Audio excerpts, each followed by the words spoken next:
Trudging through snow-covered woods, up hills, over stumps, 75-year-old Al Silly labors to breathe.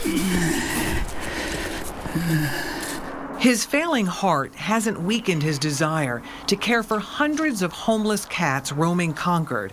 He feeds them and gives them shelter. Somebody's got to watch out for all the cats.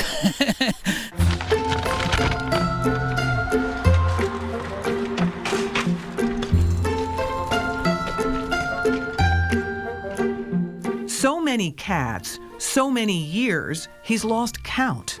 Seems forever. for a long, long time. At least 25 years. In all kinds of weather. Every day, never missed a day either. Sometimes twice a day, before work and after. It's taking me 4 hours a day to feed them all. Al set up cat camps in 7 locations around the city where feral and stray cats congregate. He builds makeshift houses out of plastic bins. I cut a hole in it, and they're insulated with 1/2-inch insulation board, and I put hay in there, and they got them mats that hold the heat.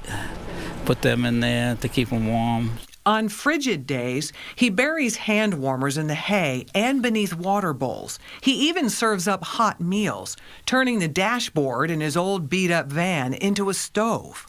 I put it on the defroster and it heats all the cat food up. You open the can, it steams. Al's devoted his life to befriending felines, a simple love for animals. While most feral cats are skittish around people, they've warmed up to him. You've probably noticed, as we've accompanied Al to 3 separate locations, not one cat. Where are all the cats? Well, they stay hidden pretty much. He assures us if we weren't around, the cats would be. I got pretty friendly with them. I could pat them and everything, and anybody else come, they just disappear because of, they're so used to seeing me every day. They appear mainly at night, captured on camera in the wee hours. Cats are night hunters anyways. A lot of cats only come out at night to get their food and stuff. Al knows most of them, has even given them names. He keeps a list. Checkers used to come down. She was just a little kitten.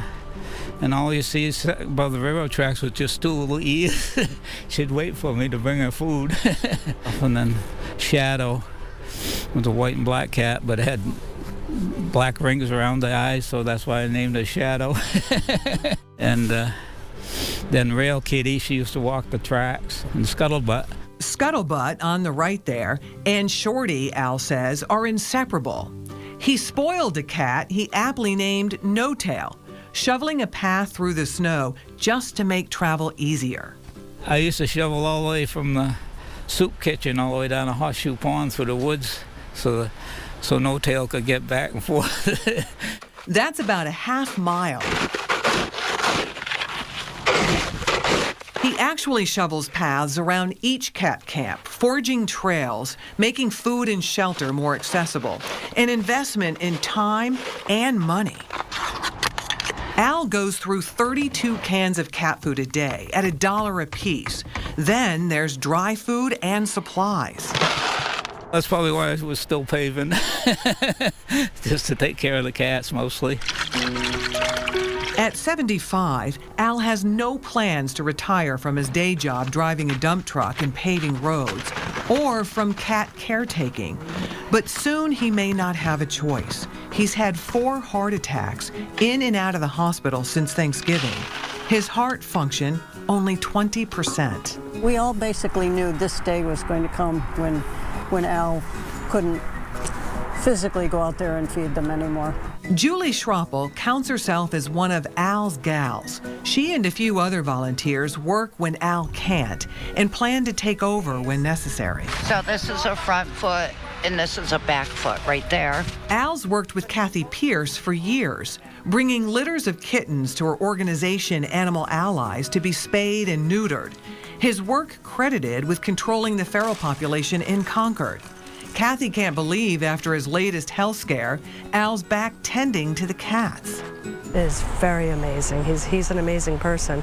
Eventually, the volunteers hope to get all the cats off the streets. Because we don't want to do this forever. We don't want to do it for 50 years. We want to get who's here, get them neutered, and get them either into a home or if they're feral, get them into a barn. As they shoulder the burden of care, these volunteers hope Al will have some peace of mind. He'll always worry about these cats, but I hope he trusts us enough to know that we're doing, above and beyond. While Al is eternally grateful, he's not going anywhere just yet. How long do you plan on doing this? Well, as long as I can move. And that could be a while for a man who knows a little something about 9 lives.